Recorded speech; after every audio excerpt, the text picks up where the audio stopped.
People talk about Scientology technology by L. Ron Hubbard and the Scientology cult, but one thing that's not talked about very often is Scientology management technology that Hubbard wrote in terms of how his organizations are supposed to be run and managed. Well, we're going to discuss that today, as well as something called the Data Series. And I'm going to have a guest with me, which is Alex Barnes-Rost, otherwise known as Apostate Alex. Stay tuned.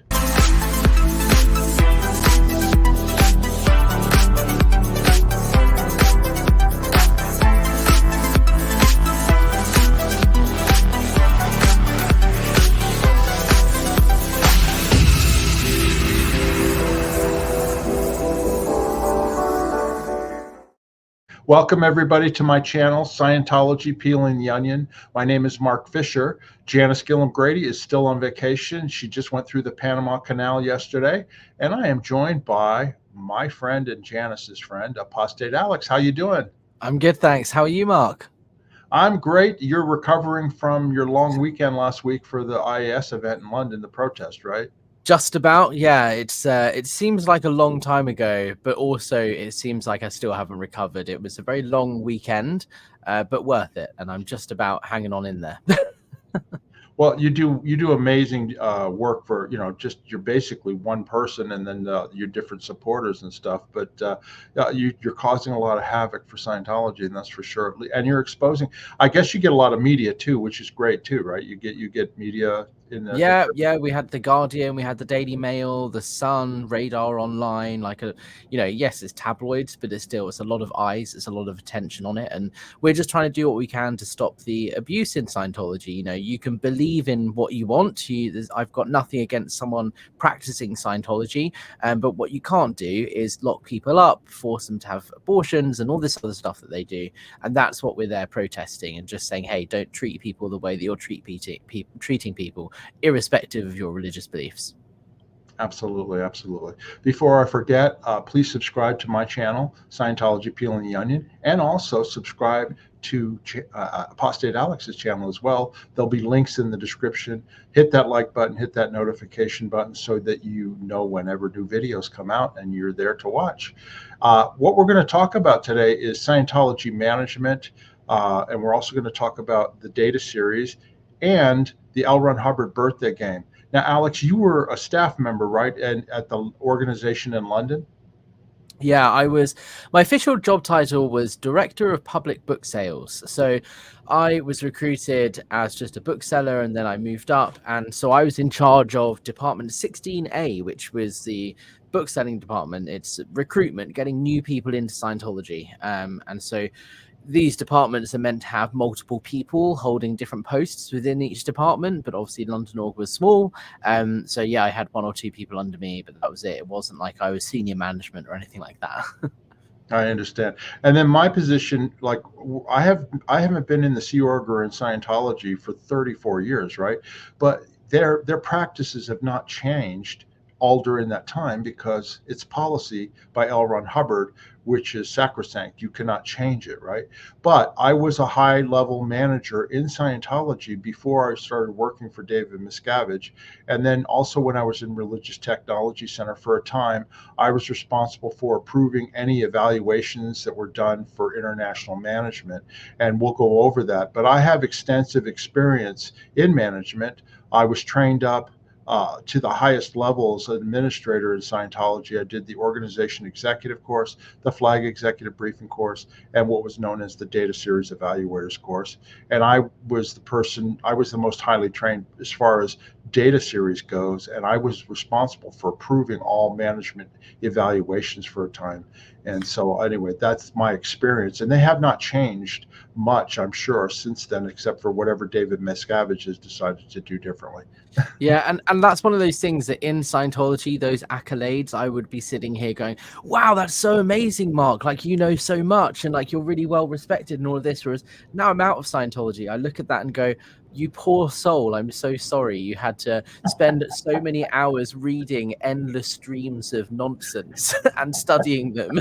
Are you okay? That's right. Well, let's get started. I'll show you. This is right here. This is those green volumes are the organization executive course volumes, and these are the ones that have been repackaged by David Miscavige with the different colors. And there's a book for each division of a Scientology organization. There's what they called Volume 0, which was the basic staff volume, and it had contained all of L. Ron Hubbard's policies that he wrote, and they were printed in green ink on white paper. So they was called green on white. And that volume 0 was basically, duties of a staff member, what you're responsible for. It's almost like a training packet for human resources, if somebody wants to equate it to something outside of Scientology. And then each volume next to it was like, there was Volume 1, which corresponded with Division 1 in the Scientology organization. Volume 2 was Division 2. Volume 3 was Division 3. And it went through Volume 7. So there were 8 volumes to the organization executive course. And of course, when you did that course, you studied each of the volumes, and there were drills and things that you did. And it was basically Hubbard's policies on how to run a Scientology organization. Now, he's lauded as like this genius of management and organizational technology, but the fact is that this stuff just applied to Scientology organizations. I mean, there was some of it that might transfer out to like a business now or to like a large corporation here, but not very much. I mean, one of the things that is important in Scientology is every position, like yours, Alex, would have something that they were responsible for producing, a product. And then that product needed to be staticized. There had to be a statistic. So like if you were baking loaves of bread, it'd be how many loaves of bread did you bake on your position? And then if you baked more this week than last week, you were up statistic. Or if you baked less than the week before, you were down statistic. And every Scientology organization, their production schedule went from Thursday at 2:00, arbitrarily set by Hubbard, I have no idea why, to the next Thursday at 2:00. So if you produced something and it came in at 2:01, it didn't count on the current week's statistic, it counted on the next week's statistic, right, Alex? Yeah. And it's one of those things that it makes sense, right, to have a statistic. If you are running a business and you want growth and you want expansion, then yes, stats are a really good way of monitoring your progress. And it's one of those things that Hubbard didn't invent. He didn't make this up, but he packaged it up in such a way that Scientologists believe it's this revolutionary new technology. But in actual fact, in some ways, it's kind of worse. Because, for example, my statistic was NBS Raw, number of books sold to raw public, i.e. non-Scientologists, newcomers who hadn't heard anything to do with Scientology whatsoever. And so my job was to sell books, but not to make money. That was somebody else's statistic. So if it was Wednesday night or Thursday morning, and I know that I needed to sell 2 more books in order to be upstat, it would be in my favor to sell 2 cheaper books to one person than it would be to sell 2 expensive books to 2 new people, because my stat is just number of books sold. So Right. it kind of doesn't make sense if you're actually thinking of it as a business, as an organizational structure. And it just leads to lots of nonsense that goes on in these orgs. Yeah, and then you've got a graph, right, for your statistic that you brought with you. I do. I have a wealth of documents that I kept from my time in Scientology, and this is a real life Scientology graph which shows the number of books sold at London Org over the course of about a year. So every week before Thursday at 2, or at Thursday at 2, we would plot our sales and everything on this graph, and then we would do statistical analysis based on what the graph does, and therefore know what formula to apply for the following week. That's exactly right. And then, of course, this gets into Scientology management technology. All right. There was additional volumes, which was called the management series. There were 2 of them. Okay. And these were management. They were Hubbard series on management. Like there was the establishment officer series, all these policy letters regarding establishment officers. And then there was the data series, which was about doing evaluation of organizations to find the why or the situation that was existing and what was the reason for it so you could correct it. And there were different series in these management series volumes, and there were two of them. Okay, so that's what I wanted to show there. And of course, this is Hubbard right here with a guy named Tony Dunleavy, who was one of his Commodore staff aide. And this is on the Apollo back in the 1970s. And Scientology was actually managed from the flagship Apollo. And Hubbard oversaw all of the management with his different aides and the different management personnel there. And back in the 1970s and 60s and 70s and 80s, actually, everything was communicated to the organizations by telex machines. Okay, there was no internet, there were no phones. I mean, they had phones, but it was too expensive to call. And so everything needed to be in writing. So they were actually sent, and every organization had a telex machine where they would receive traffic and they would send traffic up to what was known as flag, and that was the flagship Apollo. And then that information and those statistics then were evaluated by Hubbard and management to tell the organizations what they needed to do in the coming week. All right. And then I'll show you, this is where Scientology management takes place today. This is the Hollywood Guarantee building on Hollywood Boulevard. On the ground floor is the L. Ron Hubbard Museum that they set up. It's a PR front, all the great, BS works and lies about L. Ron Hubbard and his life. But in those upper brown level floors, that's where the Scientology Management Organization is. And also that's also where the Office of Special Affairs, they have 2 floors up there. And then Miscavige, I don't know if he still does, but he used to be up there as well on one of the floors, and that was his office. So Scientology is actually managed out of Hollywood, not at the big blue building, but at this building here, which is the Hollywood Guarantee building. And so that's how Scientology is managed now. And now, of course, they have computers and they have internet access and all that sort of stuff, and so it's much faster. But back in the day when I was managing, and also when they had the flagship Apollo, communication lines were not as fast. People would send reports by mail pack, or you would get telexes for information, and you were supposed to manage based off of that information that was sent, and there was always a communication lag for that. Now, the way that the way Scientology was managed then was one of the first things that they did was they would take those statistics and they would do an actual analysis. If you were a manager, each week you would get all the statistics in from the organization, so you could then analyze them to see where they were doing well and where they were not doing well. This, of course, is a graph, an example of this is an uptrending, upstat graph of a statistic.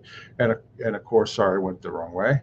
And of course, this is an example of what a downtrending or downstat graph would look like. Okay. And you would basically analyze those graphs to determine what areas were doing well and what areas were not doing well. I'm going to give you an example. This next graph here, there we go. This graph shows a change of situation, and I just grabbed these off the internet. They're not Scientology, right? But you can see that there's trends. Now, the way that Hubbard wanted organizations run is that if you were the executive director or if you were a staff member in the organization, you would manage your organization based off of your week-to-week production, right? But then, like if you were a manager they had 2 levels of management. They had a continental management organization, like in the UK, there would be what was called the Flag Operations Liaison Office or the Continental Liaison Office, and that's where they had managers that were closer to the scene. And they would actually manage off of a 3-week trend. Like we'd have to look at this graph and look at 3 weeks to see how it was doing, not just 1 week. And then Flag, where Hubbard was on the Apollo and International Management at the Guarantee Building, they operated off of 6-week trends. So they would look at it for 6 weeks in terms of how it was doing. And that had to do with how far away you were from the existing scene. So for instance, an executive who was right there on the scene, or who was your senior when you were the bookseller, they could take actions right away because they'd see, oh, you didn't sell as many books this week. What are you going to do about it? Let's change that to get it turned around. And then the liaison office in the United Kingdom, they'd talk to the CEO or the executive director, say, hey, it's trending down over the last 3 weeks. What actions are you taking? And what are you going to change? And then same thing for flag. So Yeah. that's basically what they would look at. Go ahead.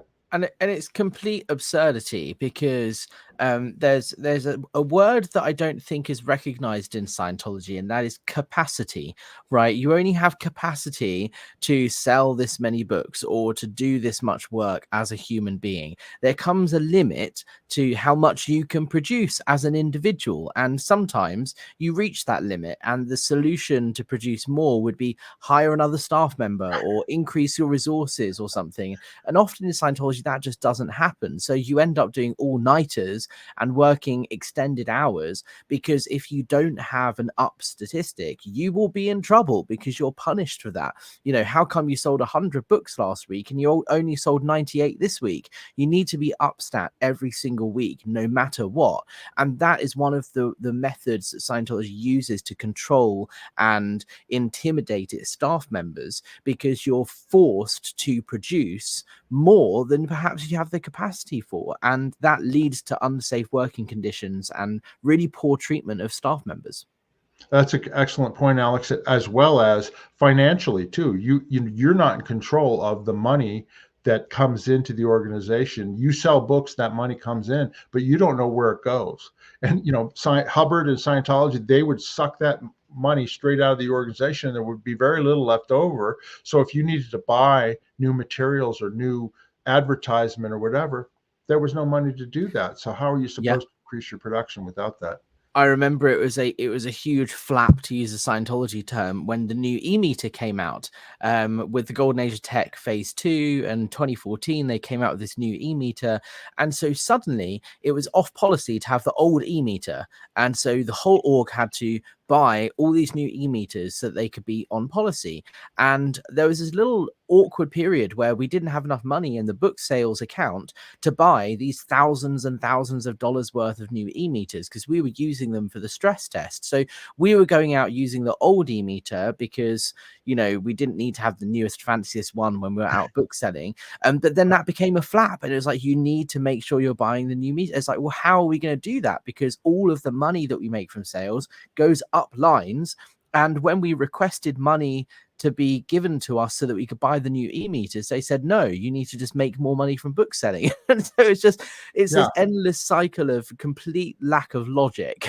You know, when this group has billions of dollars in the bank over in the States, why can't they afford to give us a couple of e-meters, you know? Yeah, that loud sucking sound you're hearing in your organization is Scientology C organization sucking that money up, and not seeing any more, and just going into what they called Sea Org reserves, which then, why they built up this huge war chest. And then that's why they can't pay their staff at your level in an organization, is because they've sucked all the money out of it. It's just crazy. Anyway. Absolutely. And I mean, like I said, the concept of statistics makes sense. And yes, if you are in a sales role or something, you want to be making more money every week. But where Scientology makes it dangerous or harmful is taking it to the extreme. When your stats are not up, you are punished. You have to do X, Y, and Z in order to fix that issue. An example of where this is really illogical is with a bookathon. I know we're going to be talking a little bit about the birthday game later on, but just briefly, there were these competitions where orgs would compete against one another to sell the most amount of Dianetics books in a specific week. And it was a nice, fun kind of way of competing with orgs and so on. But what that would mean is we'd put extra resources into going out book selling that week. And where we might ordinarily sell 20 or 30 books, maybe in the bookathon week, we'll sell 100 books. But that means the following week, all the people who had taken time out of their work schedules to come book selling, they're not going to be able to do that every single week. They did it as a one-off favor as part of the bookathon. So our stats were inevitably going to crash the following week because we go back to normal production levels. But that would mean that technically, as per policy, I would have to apply certain conditions and do formulas about why the stats have crashed. Well, because you didn't get the right number of people out book selling and you had more last week. And it's like, well, yeah, you can see using logic that it would make sense. You could predict this fall ahead of time, but that's just not acceptable. That's seen as an excuse in Scientology and a justification, which is not Well, allowed. and then the funny thing, I don't know if you were ever on financial planning. I don't know if you were ever No. involved with that, but every organization has what they call their financial planning committee, and it's the head of each division. It's FP, financial planning. The head of each division get together to decide, okay, well, what are we going to spend whatever money we do have to spend? What are we going to prioritize and spend it on, right? And, most businesses, they don't operate off of a weekly FP. They operate off at least a monthly FP, if not a quarterly one, right? So that situations like you mentioned about the bookathon, you know what I mean? They actually look at, okay, well, we need to set aside money for that and then not worry about the weekly finances. It's the monthly, or it's whatever. I mean, any business I've ever been involved with outside of Scientology, no, they look at it either monthly or quarterly. They don't look at it weekly. Oh, Yeah. I gotta set aside this amount from electric this week, and even my personal budget. I do a monthly budget because that's when my bills come in. There was a time, for example, where there was a trade show, like a mind, body, spirit show at one of the big exhibition centres in London, and we had to pay like £30 or £40 or something for a stall, and it was an opportunity to go and sell books to a new group of people that we hadn't done so previously. And so I put in for the FP for the money to be set aside for it, and it was initially approved, but then the week before the show, our stats weren't as high as they were, so they pulled the money and they were like, you can't go. And I said, but that doesn't make sense, because the solution for not selling as many books is to go to trade shows like this. So you need to give me the money so that I can go to the trade show so that my stats can go up. And it was just this constant battle of having to request things that were really inconsequential amounts of money. And there was one point where it was decided it would make more sense to fly me to Malta, because there was a mission in Malta that was technically under London for some reason. They were only selling 1 or 2 books a week. And it was cheaper to pay for flights and put me up in a cheap hotel in Malta to go and book sell there and handle the flap than it would have been to, buy a stall at a trade show in the UK. And I was just like, yes, great, I get a free trip to Malta, but it just doesn't make sense. Like, maybe it would be better to hire more staff in London so that there's more people to go book selling. Maybe that's a more effective use of church funds. But yeah, it's just nuts to look at it on such a micromanagement, small term scale. You just reminded me. I hadn't thought of this policy in years, but you remember the charge was having to have before you can do. You have to have before you. In other words, you need money before you can do your job. No, you do, and then you get. Yeah. You have to do it, and then you have it. Exactly. Be, do, have, right? Yeah, exactly. And the other thing I was going to mention too is that, and I still do this off and on to this day since I left Scientology.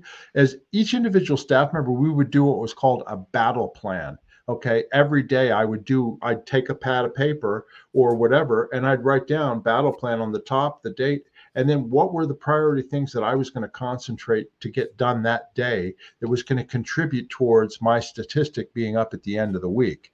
Alex, did you do similar type thing? Yeah, I'm just looking through my my documents here. If I've got an example of that. This is a battle plan from my time on staff. I'm not going to show it up too close because it has lots of people's names on it that are that don't necessarily want to be named on my channel. But basically what it is it was a long-term battle plan where I listed all of the people that I knew, family, friends, acquaintances, who I could potentially sell a book to. And it was a list of, okay, what are the steps for each person that will result in a book sale? For example, like get them to look at this video online and then talk to them about this, find their ruin, invite them in for a stress test or a personality test, and then sell them the book. And we had to do that every single week. So there was a weekly battle plan, and then there was a longer term battle plan of like, okay, over the next couple of months, we want to get to 200 books sold a week, and this is how we're going to do it over the next 6 months. But every week we had to list out our objectives. And it works. And I'm sure it's called a battle plan because Hubbard probably took it from the military when he was in the Navy. Because I'll bet you other organizations do similar planning where they target out what are you going to get done and that type of thing.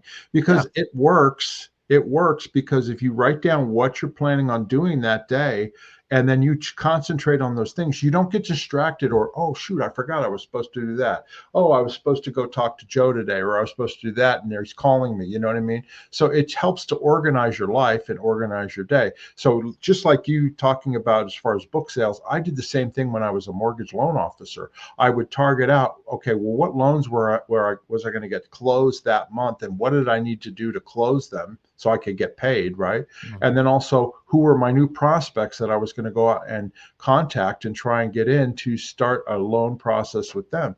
So it does make sense. A lot of the stuff is common sense. Having a product and a statistic, it does make sense. It's just the application of the decisions that are made off of it by Scientology that can be really screwball sometimes. Yeah, and being punished for not reaching your Yeah, goals, you know, everybody has a to-do list in the real world, you know, and having, right. you know, smart goals and objectives set out in your workplace, like that all makes sense. But Scientology take it to the extreme and they look at every little thing, and when it's not been done, you're punished for it, and that's where Right. it becomes harmful.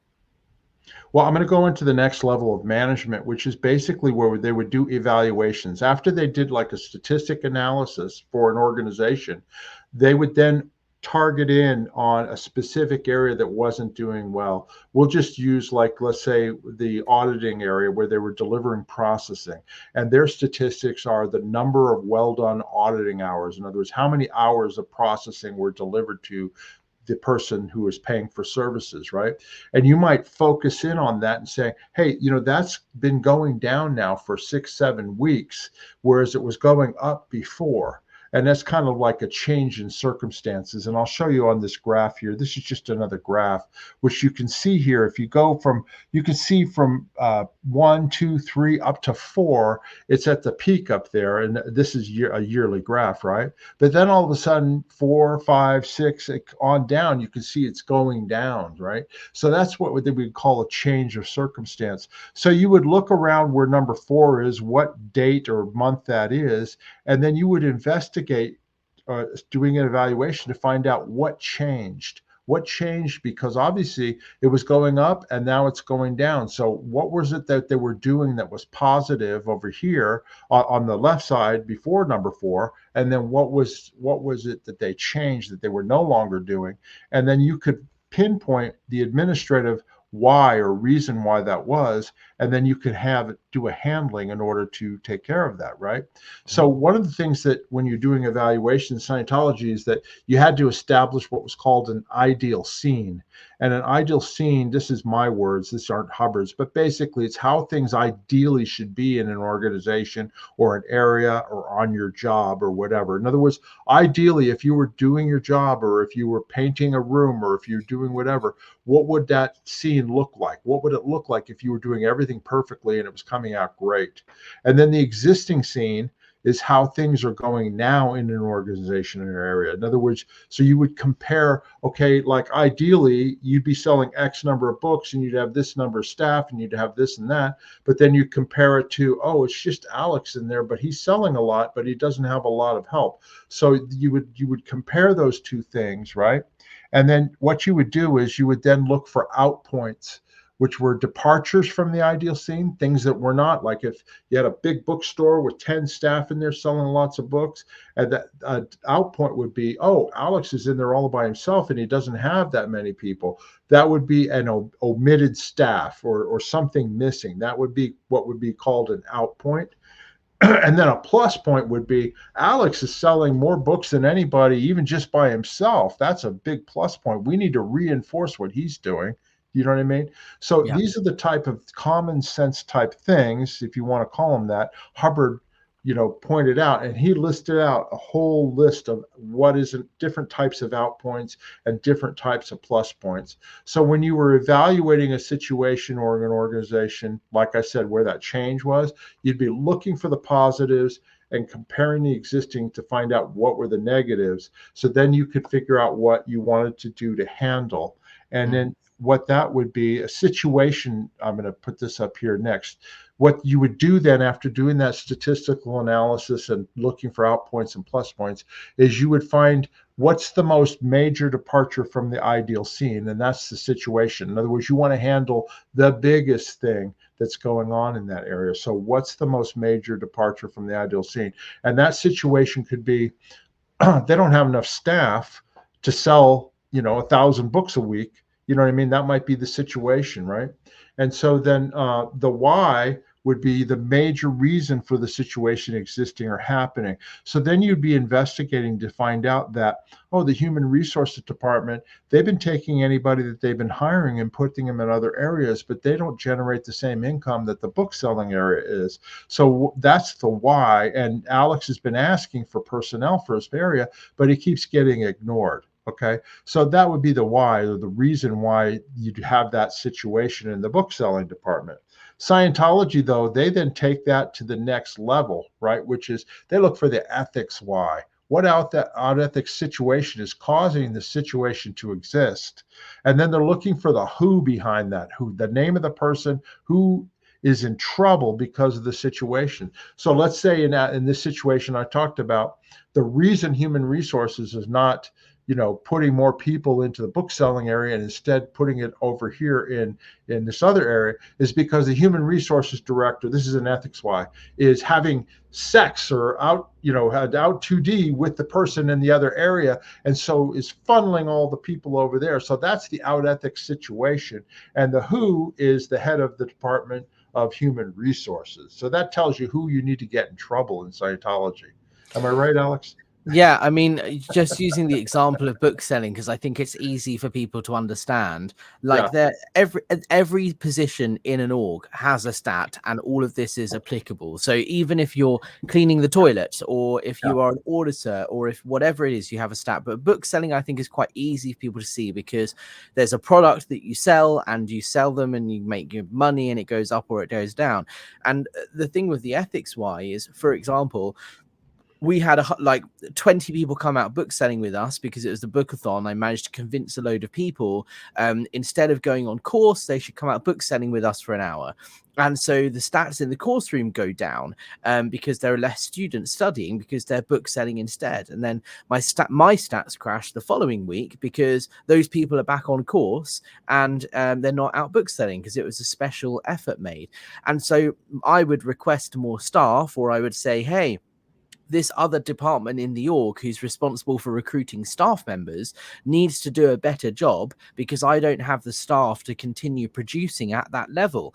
But that would then be turned into an ethics issue, and I would be found as the problem because I'm nattering, or I'm complaining, or I'm trying to blame other people for my stats going down, when it's the fact the stats went down because there were less people book selling. The reason there were less people book selling is because it was a one-off exercise, and because the people who had to recruit weren't recruiting enough because there weren't enough Scientologists. But because I'm the one that's complaining or using it as a reason for my stats going down, I was the problem, and so therefore I'm the one who's PTS, or whatever term they use at the time. And so I have to do an ethics handling to find out what upset I have with the org, because if I didn't have an upset or an overt, an action I've done against the org, well, then I wouldn't be complaining and I wouldn't be trying to justify my stats going down. And that's where it just starts to get completely absurd, is that where it starts to be an ethics action. Exactly.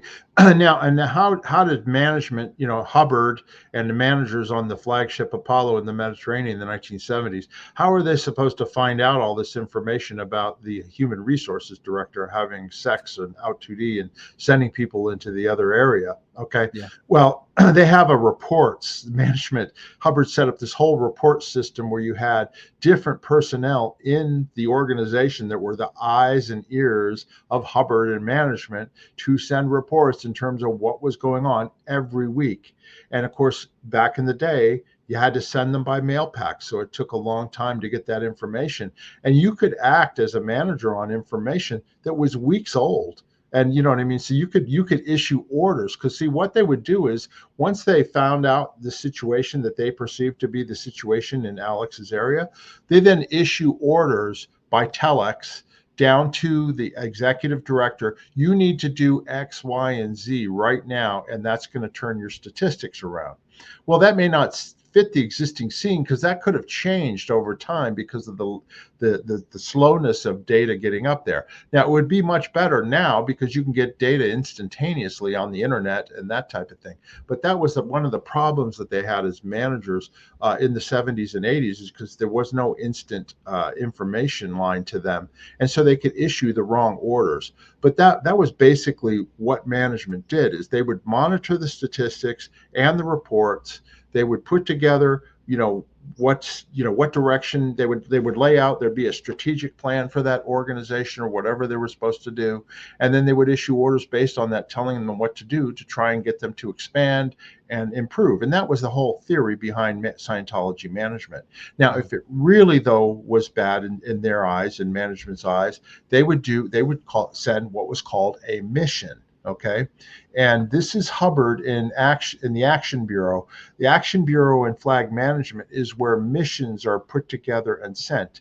And a mission is a group of Sea Org members who are briefed on what's happening in London, Oregon, the book selling area. And then they're given orders in terms of what they're supposed to do to go in there and sort it out.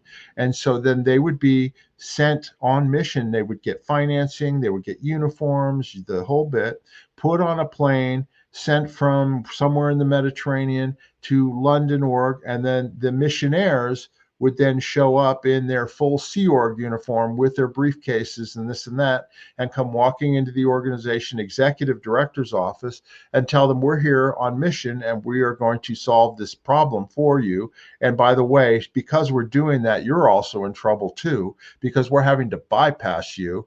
And so then they would go ahead and they would execute the different things they needed to do. And then they would report back to the mission operator in the Action Bureau, and there'd be a folder there. And then that mission operator would get a daily telex or report from the missionaires, and then they would keep giving them orders in terms of what they were supposed to do. Now, David Miscavige made his bones in Scientology in before he became ever, the chairman of the board of Religious Technology Center or Author Services.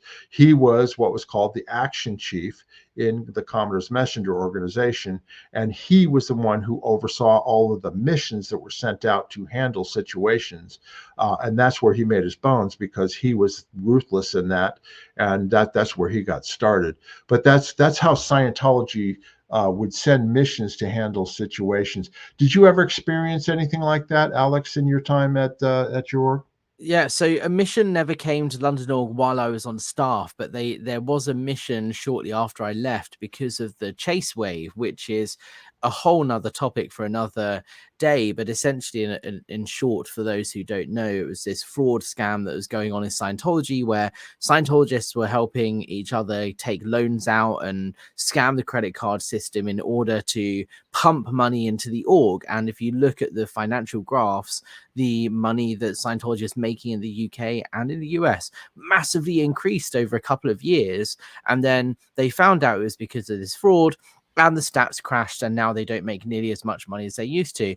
And when the mission came into London Org, a bunch of people were sacked, and they were told, yeah, I know you're the executive director and you've been doing that for X number of years and you've been great and your stats have been up, but someone has to take the blame for this, because someone's got to go. And so, yeah, the mission would come in and completely shake everything up and move people around the org and say, you're not producing in this area, so you're going to go into this area. And you're a really good bookseller, so that means you must be really good at this other job. And they would post you in something that you've never done before that was completely irrelevant, and you probably wouldn't be very good at, actually. You've got no experience doing it, but because you've produced in one area, that means you can produce in another, even if it requires a completely different skill set. Or they may put you all the way up as the executive director of the entire organization because you're a producer. Yeah. Exactly. And it's like, I can sell books. That doesn't mean I can run a whole organization. You know, that obviously didn't Right, happen to me, but it's the sort of logic right. that you find when these missions come in. You also get recruitment missions. You know, Sea Org staff would come in from time to time and try and recruit people into the Sea organization. And I ended up signing my Sea Org contract with somebody at Flag, who was trying to handle an upset that I had with Scientology. And they turned me around. I signed my SEAL contract and I went back on staff as this like gung-ho Scientologist. I was like, I've signed my SEAL contract. I'm like, I'm ready to go. I'm here to make the planet a better place. And I've got to get a production record. And I've got to do X, Y, and Z in order to arrive in the Sea Org. But then in order to transfer from being a staff member to being in the Sea Org, that was a flap because the org would then have Downstat book sales because they'd lose me. So I would have to hire a replacement to take over my role so that I could leave to go to the Sea organization. And it's just, the whole thing's just a never ending cycle of absurdity. Yeah. Now, just so people know, though, in the history of Scientology in the 70s and 80s and that type of thing, right? This was the management system for Scientology, and this had fit the times. There was, like I said, no internet, no direct communication, mail packs. It was very slow and all that. But as rudimentary as this sounds, I mean, some of it's common sense, like we talked about battle plans and statistics and that type of thing, right? But it actually expanded Scientology during that time period because it gave direction to people who were hired on staff who had no experience whatsoever to run an organization and to learn Scientology and deliver. And so there, Hubbard, whatever people think of him as being crazy or this or that, he believed in what he was doing, and he believed in you delivered Scientology services in these organizations. In other words, if people paid for their training or if they paid for their counseling, they were to receive it. That was his number one priority. It wasn't, I'm taking all the money and screw this, it's all a con. No, he believed in what he was doing. So these organizations expanded. They got bigger and bigger, and more organizations opened up during the 1970s than in any other time period all over the world. So there was some good direction involved with that. But then, of course, when Hubbard died, Miscavige took over, and lo and behold, it became the donation situation it is now, where they don't give a shit about the delivery. They care about how much money is coming in to their coffers and stuff. So I'm not saying that earlier time period was good or not, but it was managed better, and Scientology was expanding much more than it is today. Go ahead, Alex. I mean, I was just going to say, I think knowing Scientology policy, it's actually quite funny when you look at it because David Miscavige will never admit that Scientology is shrinking because Right. it's always got to be expanding. It's the fastest growing religion on planet Earth. And so we're in this situation where Scientologists are being lied to. Every single event that is held, stats are produced that makes everyone think that, oh my God, well, we've sold millions of books around the world and we've opened these new ideal organizations, and it's all just a facade. They think, oh, well, we are expanding so fast, we've had to spend millions of dollars opening this brand new building in Paris because we didn't have enough space beforehand. That's how fast we're growing. But they don't realize a week after it opened, the building was empty because there's no one coming in the doors. And so because he's wrapped himself up in all of these lies, it's a really difficult position. Whereas if they were just truthful about it, perhaps they would be a bit more efficient with their expansion plans. And it's even more comical when you know the policy. When your stats are down, what do, Mark? You promote, right? You have to put more stuff out into the world. And if you look at what Scientology are doing right now, they are following that policy, right? They must consider themselves in an emergency condition because they are promoting like hell with Scientology TV, with the Super Bowl ads, with their drug-free world campaigns. They are putting out more promo than they ever have before. And that indicates they are applying the emergency formula, which means Scientology must be shrinking, but they'll never admit to that. It's expanding. Well, if it's expanding, why are you following the emergency formula? Well, and here's the thing, though. Like you said, it is a facade. Yeah. Miscavige buy these buildings because it's something tangible, but that people can actually see. They can Mm. see the building, right? They can't see how many BTs and clusters have been released, through Scientology auditing, something that's so, can't even be visualized. You can't even see that, right? Or they can't really tell how many hours were actually delivered of counseling because they can just make that shit up. They don't actually know, but they can see a building, right? They can see a Super Bowl ad, even though those Super Bowl ads are just run in certain cities that because they're so expensive if you did them nationwide.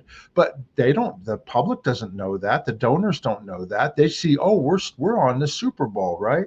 But it's just all a facade. And the difference is, okay, and I'm not promoting the 70s, right? But in the 70s, there were a lot of people that would be brought in nightly to do introductory courses and get on the communication. I mean, you could actually physically see the people. Now, like when you and I went to the Las Vegas Ideal Organization, there were like 5 cars in the parking lot, and this one guy came out and said, "Hey, you guys aren't supposed to be here," and there was just nobody there, and that was one of his ideal orbs that was completely empty. Yeah, yeah, exactly.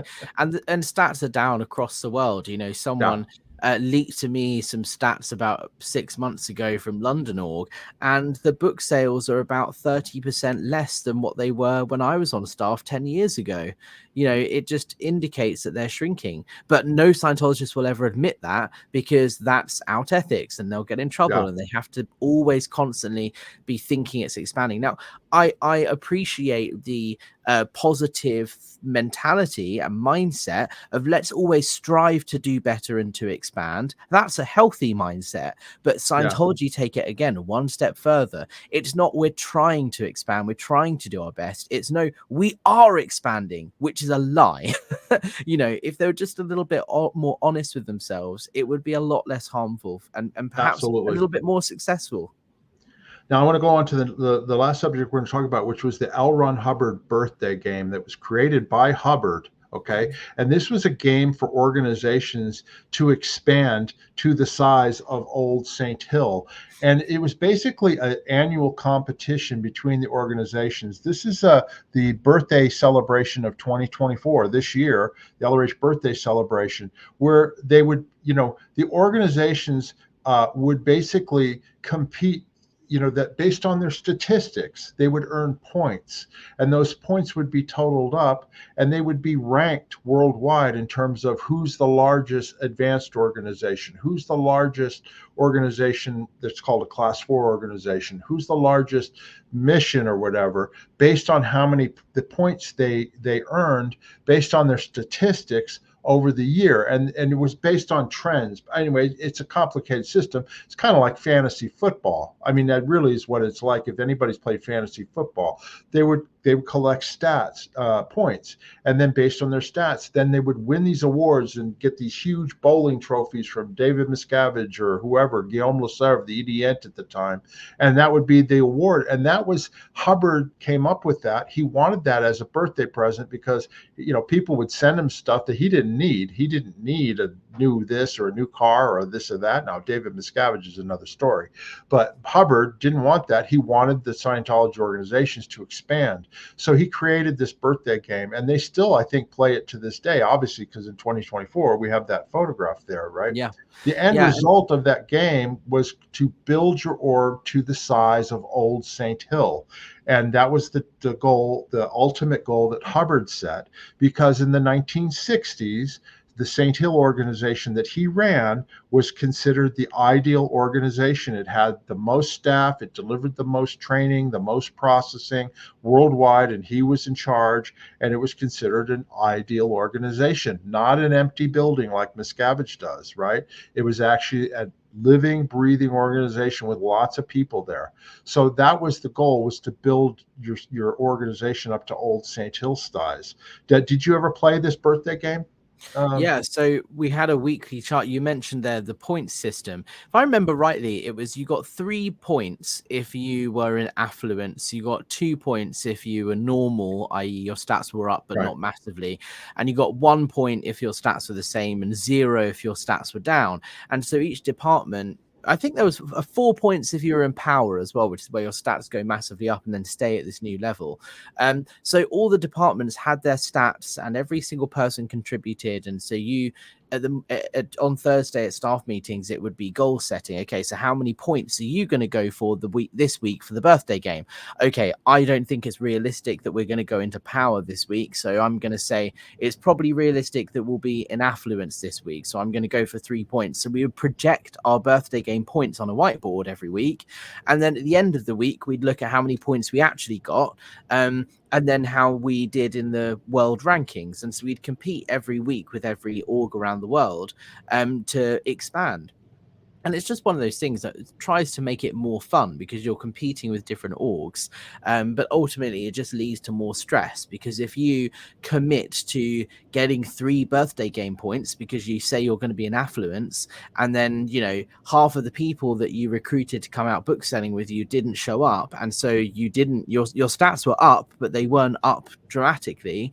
And so you only got 1 or 2 birthday game points. Well, then why didn't you succeed? And look, the whole org now is under where it should be, and we didn't win the birthday game. So it's just, you know, it was a little friendly competition, but the whole guise was to make every org Saint Hill size. But that goal post kept moving, because what exactly is old Saint Hill size? Sometimes it's measured by how much money Saint Hill was making. Sometimes it's measured by Wooder, well done auditing hours. Sometimes it was how many people were in the course room. And the actual way old Saint Hill size is measured moves according to whatever Miscavige wants it to. And so the goal initially was OT 9 and 10, the levels at the top of the bridge, will be released. Yeah, I'm gonna go into that in a second, but I wanted to mention one other thing about the birthday game, right?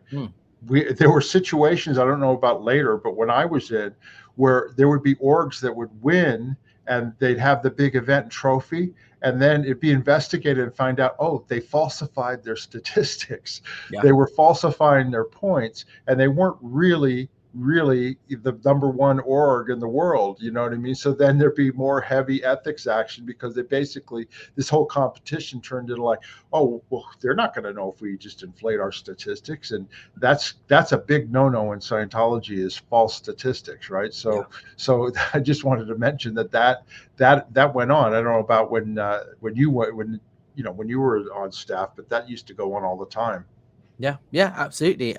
And you know, I don't know anyone that specifically overtly reported false stats, but there were times they were questioning things. Like, for example, we had a Dianetics book, which is 1 book sale, or you had these little volunteer minister booklets, which technically they're a book sold to a raw public, and they're smaller and they're cheaper. So it would be easy to sell lots of VM booklets to one person to get my stats up. And there was a whole question about, well, you know, is that false stats or no? Because technically it's book sold, yes, but in terms of quantity of material sold to that person and money made, it's not the same as Dianetics selling 1 volunteer minister book, but it helps with the stats. And it's always a crush, like the last minute crush before the rush, not crush, before Thursday at 2, where it's like, cool, I've got to sell 5 more books, otherwise I'm downstat. So who can I call to just quickly buy 5 books so that I can be upstat? And the whole point is to get your Dianetics jacket and your trophy and your celebration at the end of the year, because the top people, the top auditors, the top booksellers, the top whatever, are all celebrated and given commendations to say, well done for being the best auditor in the world or the best bookseller or whatever. Well, and the stats you're talking about, books sold and gross income and well done auditing, those were quantitative stats that could be verified easily. The ones that they would falsify would be like the ones that were like student points. How many student points were there? Well, they could create student points. There was no way of really verifying that, you know what I mean? Or, you know, there were lots of different stats that they could just create if they wanted to, because there was no way for somebody to go in and see it. And how it would be found out about eventually would be they'd do a security check on somebody and find out, oh yeah, we were inflating our stats, and admitting it. You know what I mean? Student points is really easy because I can't remember the numbers off the top of my head, but it was like every time you looked up a word in a dictionary, or every time you did a certain type of word clearing, that was X amount of points. And so Right. when I was on study doing my hatting, learning how to do my job as a bookseller, I would deliberately make sure that I'm doing this method word clearing rather than this method, because I know that it gets more student points, so I could help the Right. supervisor out. And little things like that are just playing the game and playing the system, because that's what the whole organizational structure encourages you to do, because the focus isn't then on expansion and delivering Scientology. The focus is on making sure you're up stats so you don't get in trouble, which is why the whole thing starts to crumble, because it completely loses the purpose in reality. Now, I want to go back to that other point that you were talking about, which is the size of Old St. Hill. You're right. He would constantly, Miscavige, change the size, because the whole point of that birthday game when it came out was that all orgs, he announced all organizations had to get to Old St. Hill size for OT 8, 9, and 10 to be released. The upper level OT. No, they released 8, and then 9 and 10 won't be released until all orgs are up to St. Hill size, right? Well, that, of course, is impossible, and that's never going to happen. Plus, they don't even really have OT 9 and 10 anyway. It's a figment of everybody's imagination. But my point is that Hubbard wanted the orgs to expand so that more and more people were in Scientology and they were delivering Scientology. The reward for an organization, if they reached St. Hill size, was they were going to get what was called the Universe Corps. Okay, and that was Sea Org members that would be trained up as auditors to deliver Scientology processing to the staff of that ideal organization to get them up the bridge to total freedom, up to OT and up on the OT levels, right? So like Los Angeles Day, I think, was one of the first ideal orgs, and then Orange County in California was an ideal organization. They were both determined to be St. Hill size, right?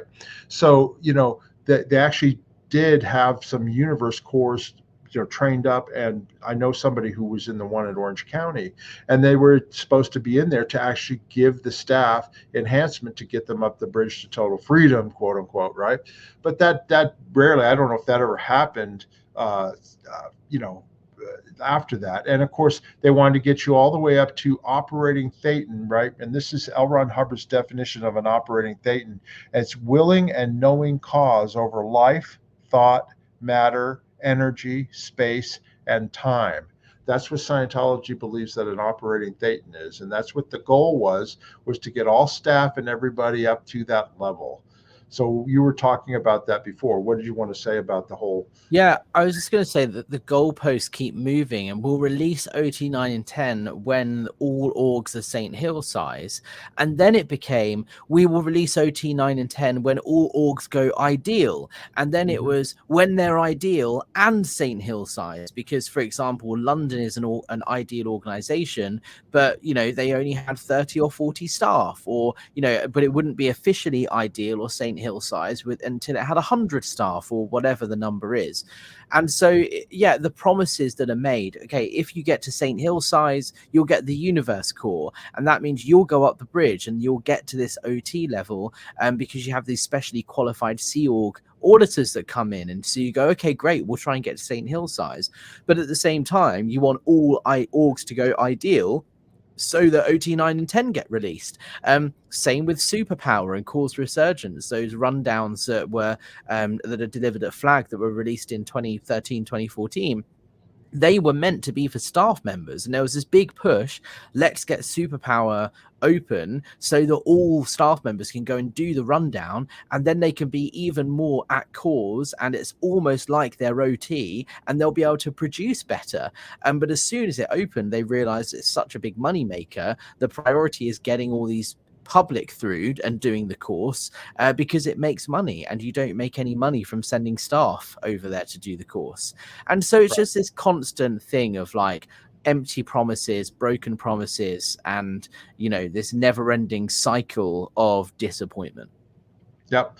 And of course, due to the actions of like Alex at St. Hill, protesting, the protesters in front of the orgs, Leah Remini and Mike Rinder and their television show, all the different channels on YouTube and things like that. I wanted to show that we have a downstat in Scientology right now. People leaving Scientology, they're flooding out the door, and not many people are coming in the door, unless they go to some like third world country, and they try and get people in there to, because they offer them a job or whatever. But anyway, they're downstat in Scientology thanks to the actions of channels like this and Alex's and protests and things like that that are going on right now, and they're getting smaller and smaller. The other thing I wanted to mention, a key thing that makes Scientology smaller, is that when the OT levels were released on the internet, when the confidentiality, when that was gone, and people saw what Scientology was actually trying to do, all of a sudden, new people went, I don't think so. I don't want to be involved in that.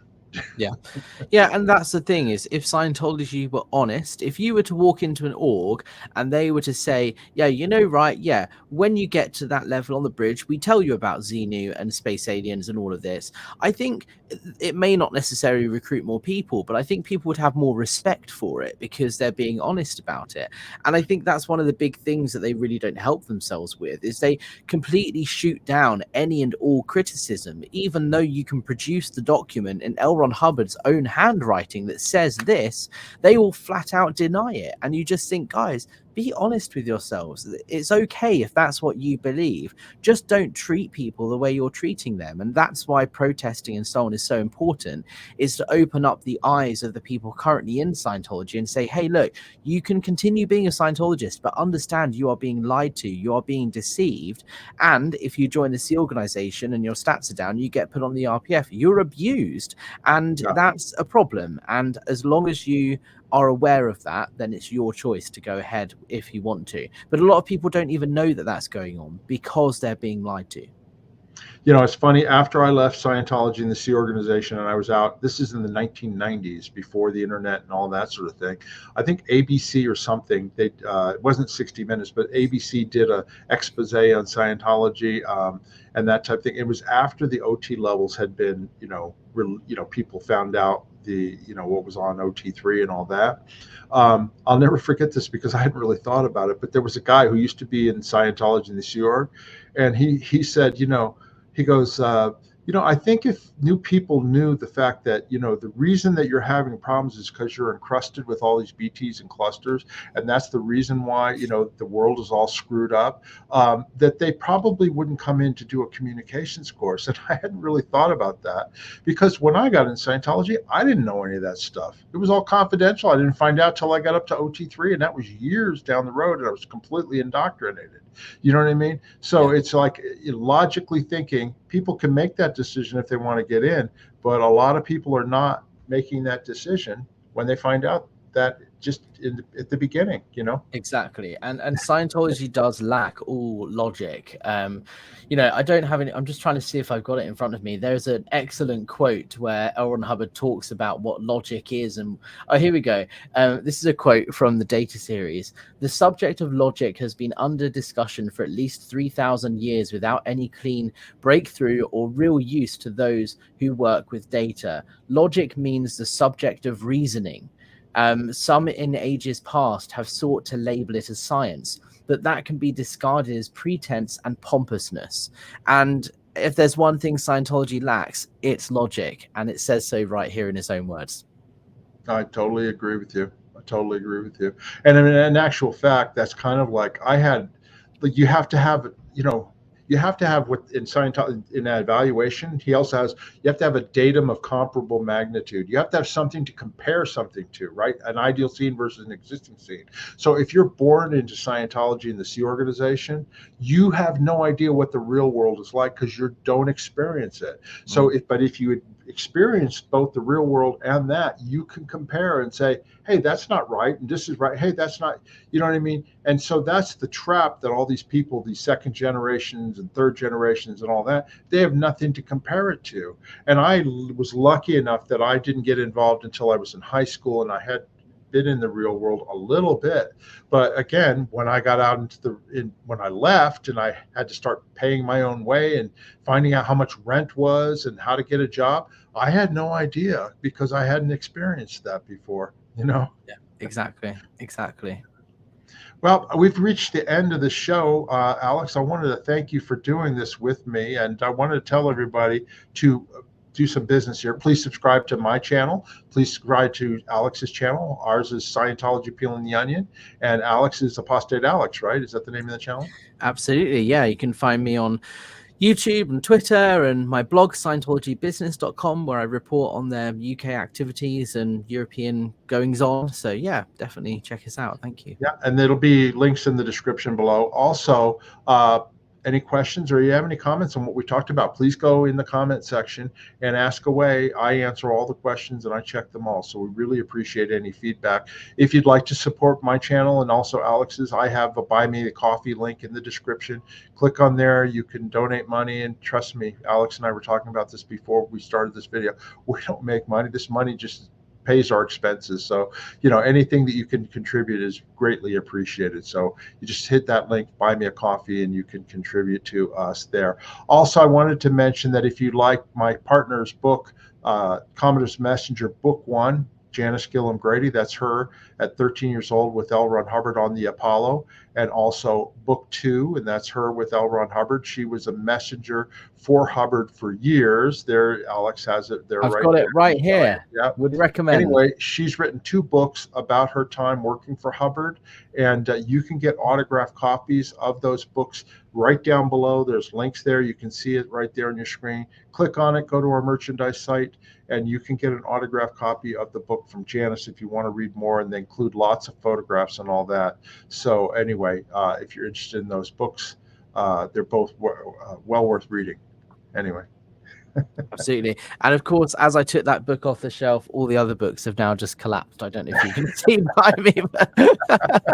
Oh, well. But I would recommend definitely go and get this book. Janice is lovely, and obviously she's very missed while she's away on her cruise, but I hope she's having a wonderful time. I'm sure she is. Absolutely.